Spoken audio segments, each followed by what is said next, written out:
3 fingers and part of his index finger and part of his thumb. And that was an accident that he had had when he was a child. So he would roll this cigarette, and we were always fascinated with the hand. And he'd smoke, and he'd talk to my aunt and her dad, Mr. Upton. He would be milking the cow there, and it would look around, see what was going on, and it would swoosh its tail to get rid of flies, and it would kick one leg up. He had to be careful that it didn't kick the pail.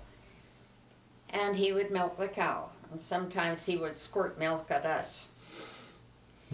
And then, of course, when he had finished milking, he would take the pail. It was all frothy at the top with the milk, warm milk, and we'd all go up to the house, and he would always have a glass of milk. Oh, okay. See the cow looking around? You open those doors to the root cellar, and you walk down about 4 steps, or maybe more. You have to have headroom. And you go into a room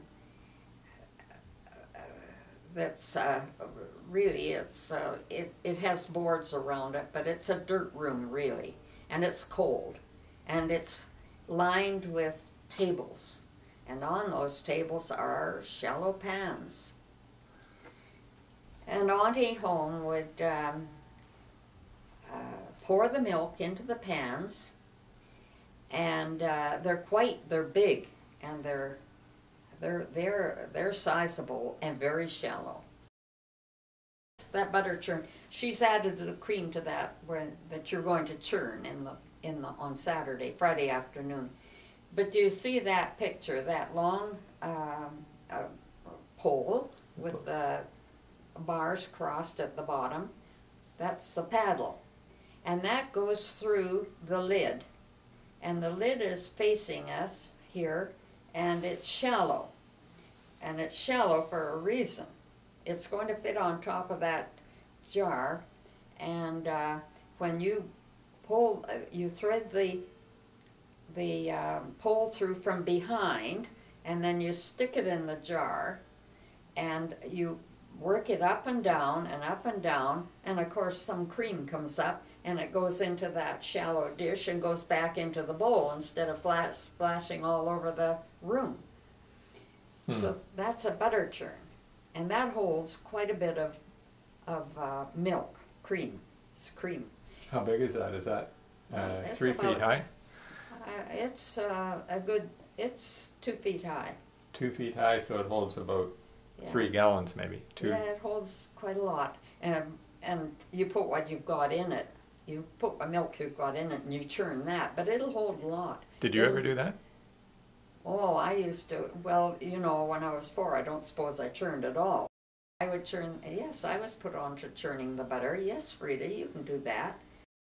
Oh, there's the butter pan. Oh, yes, so before you, back up a bit, before you put it in the butter mold, you have to put it in a pan like that with cold, cold water. And that has got the butter pat, you see, which is just a flat paddle, and you mix that butter with the water, and you wash the butter, and you wash it and wash it and wash it. And after you've got it all washed, then you get rid of the water, which doesn't get wasted. It's given to the pigs. And you press all the water out of it, and then you put it on a butter. Oh, you put it into your butter mold. You mix all that butter so it's pure butter and no buttermilk. And with liquid. If you drink pure, proper buttermilk, you're getting a glass with little specks of butter in it. Except that you don't get that anymore. You buy it in a tin and it's not buttermilk. But real buttermilk has got little bits of butter in it. You can press it into the mold, and that's exactly the size of a pound of butter that they have today.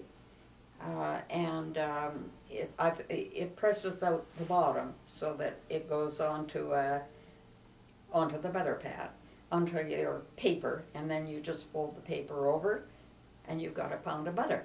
And that's a pound of butter that gets sold in the store tomorrow. And you put it down in the root cellar so it keeps nice and cold until you go to town. And in the Democrat, you put blankets around everything to keep it cold, you see.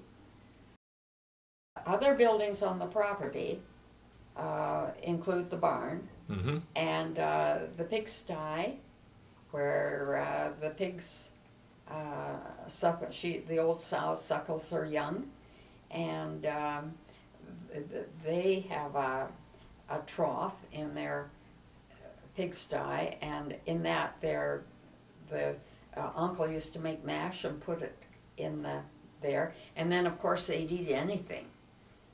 You could give them the buttermilk, and you could give them the water that buttermilk's washed in. You could give them scraps of potatoes. You could give them anything, and they'll eat it.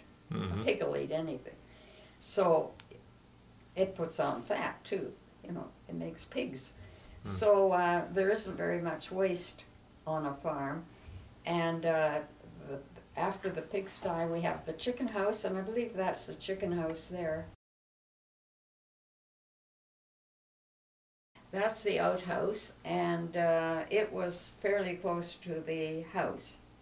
Of course, when you have an outhouse, you know, brings up a whole new story, because that means that you don't have any indoor plumbing, or you don't have any sewer, you don't have any electricity, you don't have any washing machines or dishwashers or mix masters or toasters or any electric lights, and so you have a different style of life altogether. There's no water on the property. You have to haul all your water for the animals and for people. Drinking water, and it has to be potable. So we have my uncle had a stone boat. There's a stone boat. See, and he's got a great big barrel on top. Well, there might be 2 barrels, and he has those horses, and it's all harnessed up, and you can stand on the stone boat and be pulled down to into the farmland at the north side of the property, and there you have a well and a pail, and you just go down and fill those 2 big barrels. There's quite a bit of water in them, and it's fresh water. It's drinkable, and you bring that up, and he had a cistern underneath the house, under the kitchen. And there was a pump on the, there we are, the pump on the side of above the cistern, and a basin in what is a sink, and you would he would empty all that water into the cistern.